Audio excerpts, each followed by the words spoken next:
जय हिंद बालक। तो मैं आपको बताऊं कि जो आपका मैथ का टर्म है आगे की प्रोग्राम में वो भी बड़ा जम के यूज होता है। जैसे आपको लॉग और एंटी लॉग पर अच्छी पकड़ होनी चाहिए, तभी आप इसके न्यूमेरिकल को बहुत अच्छे तरीके से क्या कर सकते हैं, डील कर सकते हैं। अब अगर मैं बात करूं कि कैसे हम डील कर सकते हैं, तो इसके लिए आपको बहुत बेसिक सी बात बताता हूं कि जो पीएच डिराइव किया गया उसको कहा जाता है पीएच मतलब प्रूसियन डी हाइड्रोजन, और इसको प्रैक्टिकली हम इलेक्ट्रोड पोटेंशियल की सहायता से प्रूफ करते हैं कि जो एचआईएन का कंसंट्रेशन होता है वो 10 to the power minus pH होता है। चलेगा? तो 10 to the power minus pH अगर है तो आप चूंकि एचआईएन का कंसंट्रेशन बहुत कम पाते हैं तो उसकी वैल्यू को थोड़ा सा एलिवेट करके देखने के लिए आएंगे अपने कंफर्ट जोन में। तो इसलिए हमें इस इक्वेशन को लॉगरिथम इक्वेशन में यूज करना पड़ता है। तो लॉगरिथम इक्वेशन में यूज करने के लिए हम लिखते हैं कि by taking log on both side, हम दोनों साइड लॉग ले लें। तो जब लॉग लेंगे बेटा, तो जब कभी भी किसी मैथमेटिकल इक्वेशन में लॉग लिया जाता है तो ई बेस पर आता है। तो लॉग ई बेस से नेचुरल लॉग से मल्टीप्लाई करेंगे तो log concentration of H plus ion base E is equal to log 10 की power minus pH base E। और जब कभी भी E बेस को 10 बेस पे आप ले आएंगे तो 2.303 से मल्टीप्लाई करना पड़ेगा, यानी कि अब लिखेंगे 2.303 log base 10 concentration of H plus ion is equal to 2.303 log base 10 की पावर माइनस पीएच। चलेगा? तो अब ये चूंकि दोनों तरफ टर्म मौजूद है तो कॉमन होकर के कैंसिल हो गया। तो ये जो बचेगा आपका log concentration of H plus ion base 10 is equal to log 10 की पावर माइनस पीएच बेस 10। तो अब अगर आप इसको लिखेंगे तो ऐसे लिखेंगे log base 10 concentration of H plus ion, ये इधर आएगा m की power minus m minus n log m, यही ना फॉर्मूला होता है। तो 10 बेस 10 वही वैल्यू है तो वो कितना हो गया, 1 हो गया।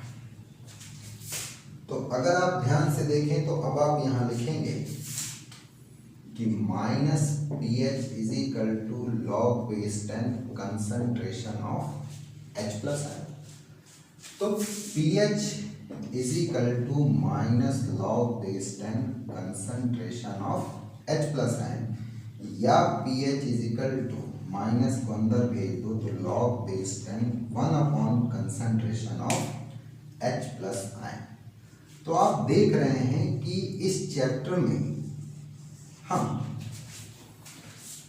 मैथमेटिकल इक्वेशन को कम यूज करते हैं और लॉगरिथम इक्वेशन को ज्यादा यूज करते हैं। इस इक्वेशन से आप इंटरप्रेट भी कर लेते हैं कि एचआईएन का कंसंट्रेशन अगर बढ़ेगा तो सॉल्यूशन का पीएच घटेगा और ये घटेगा तो ये बढ़ेगा। ये बात आप प्रूव भी कर लेते, लेकिन कहीं ना कहीं इसमें ये लॉग मौजूद है कि नहीं। यानी अगर आपको एचआईएन कंसंट्रेशन पता है तो आप पीएच तभी निकाल सकते हैं जबकि आपको लॉग को हैंडल करना आता हो, या अगर आपको पीएच पता है तो एचआईएन कंसंट्रेशन तभी निकाल सकते हैं जब आपको एंटी लॉग पता हो। तो अगर आपके पास लॉग या एंटी लॉग कंसेप्ट नहीं है तो इस इक्वेशन को सॉल्व कर पाना बड़ा ही मुश्किल है। मुझे बड़ा आश्चर्य होता है कि स्टूडेंट आता है उसको लॉग एंटी लॉग नहीं आता और क्वेश्चन सॉल्व करता है। ठीक है, तो थोड़ा सा हम लोग कंसेप्ट सीख लेंगे लॉग का और किसका, आपका एंटी लॉग का।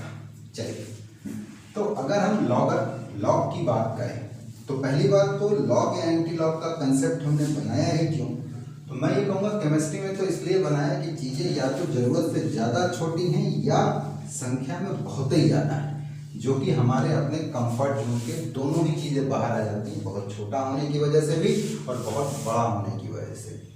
तो हम बहुत छोटी चीज़ को अगर अपने कंफर्ट जोन में ले आए या बहुत बड़ी चीज़ को अपने कंफर्ट जोन में ले आए तो हमें इसके लिए किसकी ज़रूरत पड़ेगी, लॉग की और वापस अगर जाना है तो किसकी जरूरत है हमको, एंटी लॉग की। ठीक, तो सबसे पहले हम किसका कंसेप्ट सीखेंगे, लॉग का, कंसेप्ट ऑफ लॉग। एक्चुअल में लॉग का पूरा टर्म है लॉगरिथम, लॉग का पूरा टर्म है लॉगरिथम। तो जब कभी भी कोई वैल्यू बताई जाती है तो उसे दो बेस पर लॉग के बताया जाता है, या तो ई बेस पर या फिर आप कहेंगे 10 बेस पर। ई अगर है तो एक्सपोनेंशियल बेस हम इसको बोलेंगे, और 10 है तो कोई दिक्कत ही नहीं है। ई बेस को हम नेचुरल लॉग भी बोलते हैं, ln से भी इसको दिखा सकते हैं ऐसे, ln। ठीक, दूसरी बात, अगर कभी पर्टिकुलर चीज की वैल्यू बेस बदलते हैं, अगर आप किसी वैल्यू को मान लीजिए मुझे 10 बेस पर अगर दिखाना है तो इस वैल्यू में मुझे काहे से गुणा करना पड़ेगा, 2.303 से मल्टीप्लाई करना पड़ेगा। और अगर पर्टिकुलर चीज की वैल्यू 10 बेस पर दी है और मुझे ई बेस पर जाना है तो इसी वैल्यू से मुझे क्या करना पड़ेगा, डिवाइड करना पड़ेगा। पहली बात। अच्छा, इसके बाद हम कुछ छोटी छोटी वैल्यूज को याद रखते हैं, जैसे अगर 10 बेस पर log 1 की वैल्यू पूछी जाए तो हम 0 रखते हैं। इसी 10 बेस पर 10 की वैल्यू पूछी जाए तो हम 1 रखते हैं। यानी कि log 1 से 10 में जाने पर बेस 10 पर वैल्यू क्या करेगी, आपका बढ़ेगी। इसी तरीके से आपको कुछ छोटी छोटी लॉग की वैल्यू याद रखनी होगी, जैसे log 2 बेस 10 पर, कई लोग 10 की पावर 2 पढ़ लेते हैं ना, log 2 बेस 10, तो ये वैल्यू आप याद रखिए 0.3010, या अप्रोक्सीमेटली हम 0.3 यूज कर लेंगे। इसी तरीके से अगर मुझे log 3 की वैल्यू की जरूरत पड़ी बेस 10 पर, तो ये वैल्यू 0.4781 या अप्रोक्सीमेटली 0.48 यूज करेंगे। इसी तरीके से log 7 की वैल्यू बेस 10 पर हम करीब करीब 0.8451 यूज कर लेंगे, चलेगा।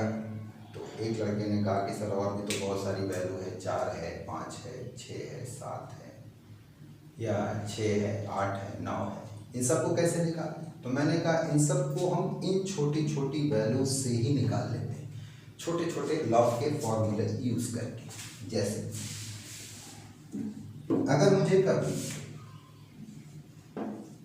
log m इंटू एन लिखा हुआ मिले, बेस चाहे जो भी रहे उससे फर्क नहीं पड़ता, तो इसका मतलब होता है log m plus log n, या log m प्लस n लिखा है तो log m इंटू n, दोनों तरफ चलेगा। अच्छा जी, अगला चीज, अगर कभी फॉर्मूले में log m की पावर n हो जाए तो इसका मतलब होगा n log m। ठीक, इसी तरीके से अगर कहीं log m into 10 to the power n हो जाए और बेस 10 रहे तो इसका मतलब है n plus log base 10 n। Clear? एक आखिरी फॉर्मूला जो कि बहुत ज्यादा इस्तेमाल होता है, अगर कहीं लिखा हो minus log base 10 m into 10 to the power minus n, ये कैलकुलेशन बहुत ज्यादा आपको आईने में देखने को मिलेगा। तो इसको तुम लिख सकते हो n minus log base 10 n। ठीक है जी, तो हम लोग इन छोटे छोटे फॉर्मूलों का इस्तेमाल करके बाकी की हिडन वैल्यूज को निकाल सकते हैं। जैसे अगर मुझसे कोई कहे कि भाई ऐसा है कि आप log 4 की वैल्यू बताइए, याद नहीं किए log 4 की वैल्यू, तो मैं log 4 को लिख सकता हूं log 2 की पावर 2, तो m की पावर n, तो n log m, तो क्या लिखा जाएगा 2 log 2, और log 2 की वैल्यू 0.3, यानी कितना आ गया, करीब करीब 0.6 के आसपास। इसी तरीके से log 9 का लिख सकते हैं। एक ने कहा नहीं log 5 का वैल्यू आप बताओ, आप नहीं याद किए। मैंने कहा कोई जरूरत ही नहीं याद करने की, मैं क्या लिखूंगा log 5 को, log 10/2, और log 10 बेस पर log m बाई n को क्या लिखा जाता है, log m minus log n। तो log 10 बेस 10, 10 बेस 2, बेस ना दे तो 10 मान करके कैलकुलेशन कर दीजिए। तो 1 आ गया और ये कितना आ गया, 0.3 आ गया, तो वैल्यू कितनी आ गई, 0.7। बोलो, तो अप्रोक्सीमेट और एग्जैक्ट फिगर चाहिए तो एग्जैक्ट वैल्यू पुट करो, एग्जैक्ट आंसर आएगा, चलेगा। तो हम इस तरीके से इन छोटी छोटी वैल्यूज को निकाल लेते हैं।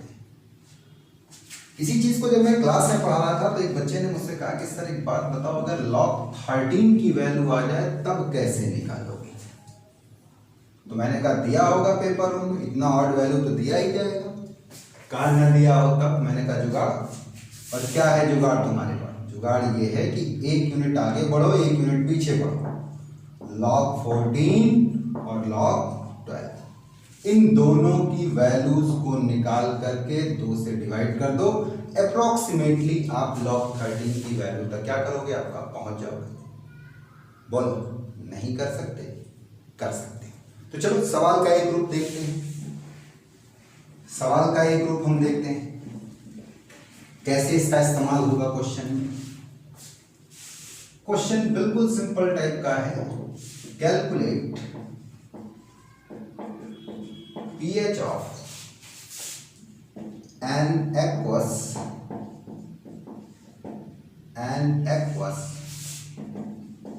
sulfuric acid solution in which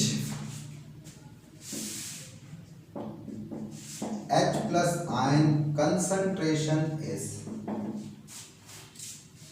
4 into 10 to the power -4 molar. हम उससे पूछा गया कि आप pH बताइए, तो भाई एच आयन कंसेंट्रेशन दिया है, इससे आसान सवाल कुछ नहीं, लेकिन इसमें मैथ जा रही है। तो भाई एक बात बताओ, pH निकालने का क्या फॉर्मूला सिखाया गया था, -log(10) concentration of H plus ion सिखाया गया था। तो आप यहाँ लिख सकते हो -log(10) 4 into 10 to the power -4। तो याद करो मैंने इक्वेशन बताई थी क्या, कि अगर कहीं -log(10) m into 10 to the power -n दे तो इसका मतलब क्या निकल के आता था, n -log(10) m, यही ना। तो यहाँ n की जगह कौन है, 4, और m की जगह भी कौन है, 4। बोलो, और log 4 की वैल्यू कितनी बताई थी, 2 log 2 कर दिया था, यानी 0.6 आया था। और जब ये 0.6 आया था तो अप्रोक्सीमेटली pH कितना आ जाएगा, 3.4। तो इस सवाल में कुछ नहीं है, बस थोड़ा सा ये मैथ का यूज किया है, और आपको पता होना चाहिए कि इस मैथ से कैसे निपटना है, कर लोगे। तो एक रास्ता तो ये था कि एच आयन का कंसेंट्रेशन दिया था तो pH निकालना था, और log पर आपने पकड़ बना ली थी, इसलिए pH निकल गया। अब हम दूसरे रास्ते चलेंगे, जब pH दिया हो और एच आयन कंसेंट्रेशन निकालना हो।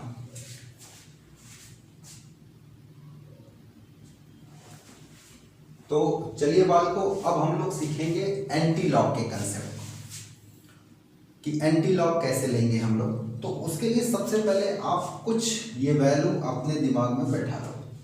अगर आपके क्वेश्चन में एंटी लॉग की वैल्यू नहीं दिया है तो कुछ एंटी लॉग की वैल्यू आपको मेमोराइज होनी चाहिए, याद होनी चाहिए। MTR मुझे तो रखो, जैसे 0.1 का अप्रोक्सीमेट वैल्यू 1.26 है, 0.2 का 1.6 है, 0.3 का 2 है, 0.4 का 2.5 है, 0.5 का 3.2 है, 0.6 का 4 है, 0.7 का 5 है, 0.8 का 6.3 और 0.9 का लगभग 8 चलेगा।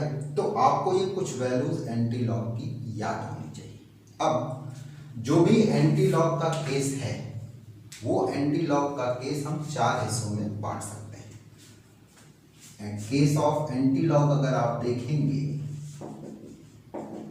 तो उसको हम 4 हिस्सों में बांट सकते हैं। सबसे पहला, मान लीजिए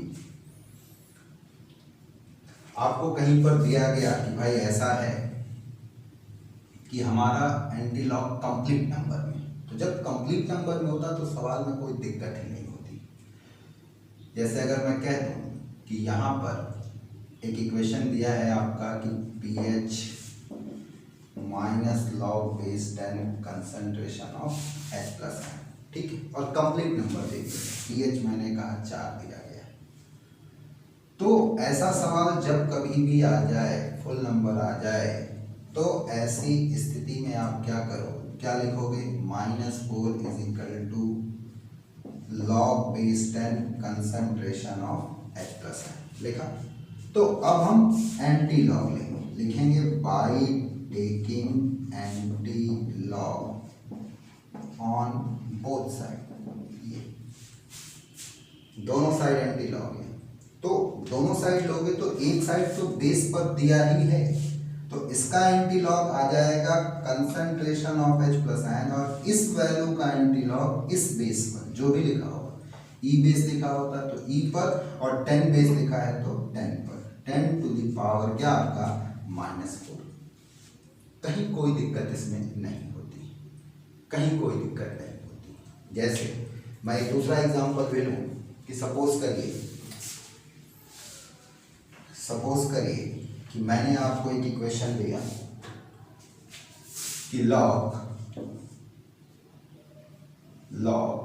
A base 10 is equal to 5 plus के 5, तो मुझे A का वैल्यू आपको बताना है, तो मैं फिर लिखूंगा by taking anti log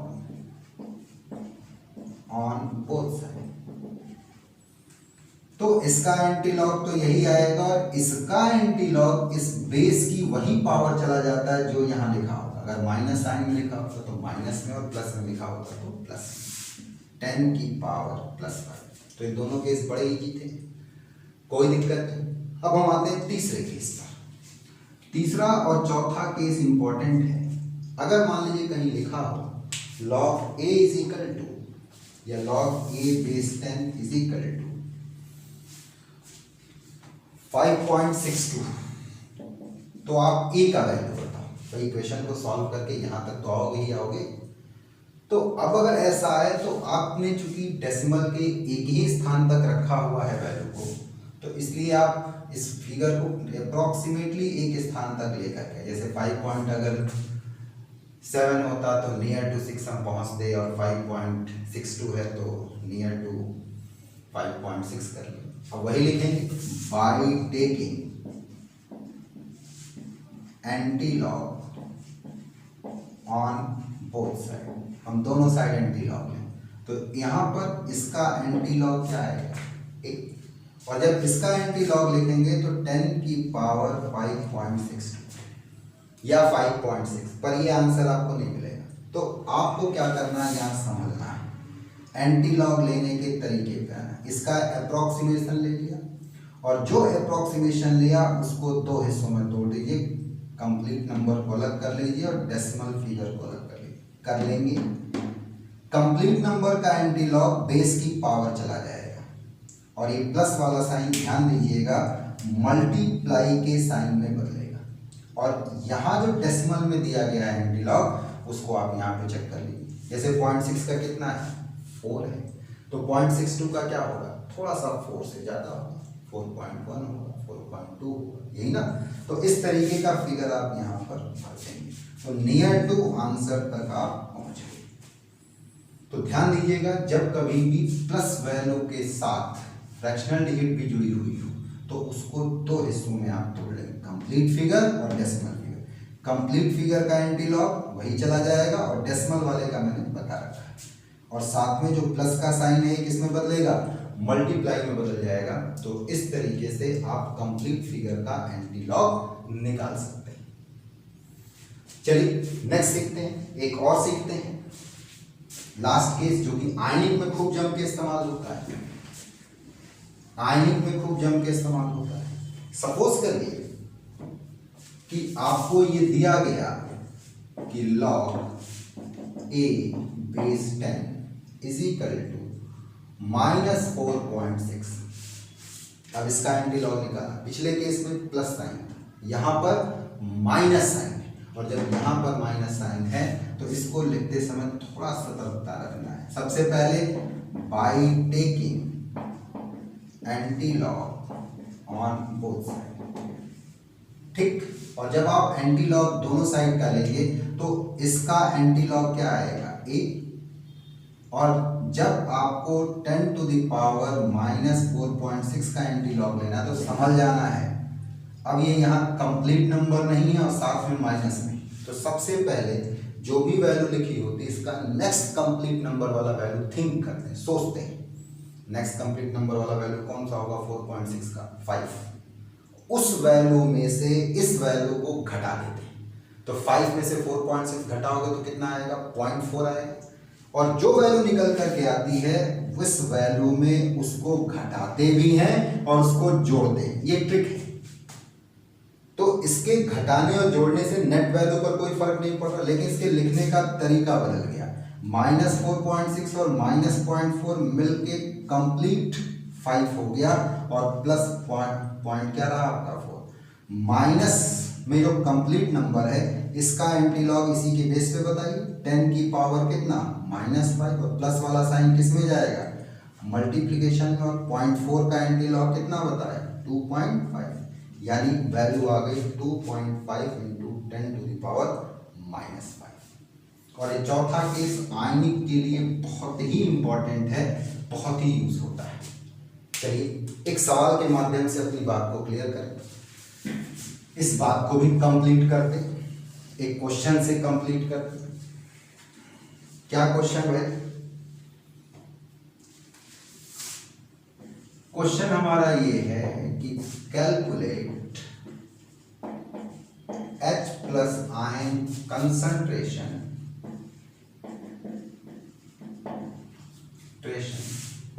in aqueous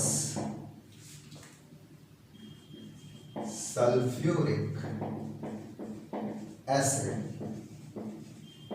solution whose pH is 4.7, जिसका pH 4.7 है।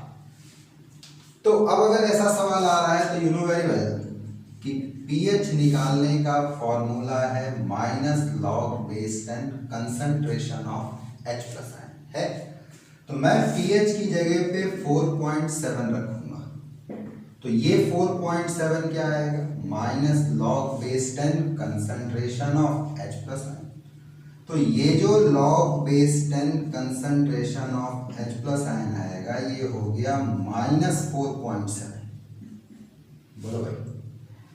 तो अब अगर हमको इसका एंटी लॉग लेना है तो लिखेंगे by taking anti log on both side, दोनों साइड एंटी लॉग लें तो इसका एंटी लॉग तो वही आ जाएगा।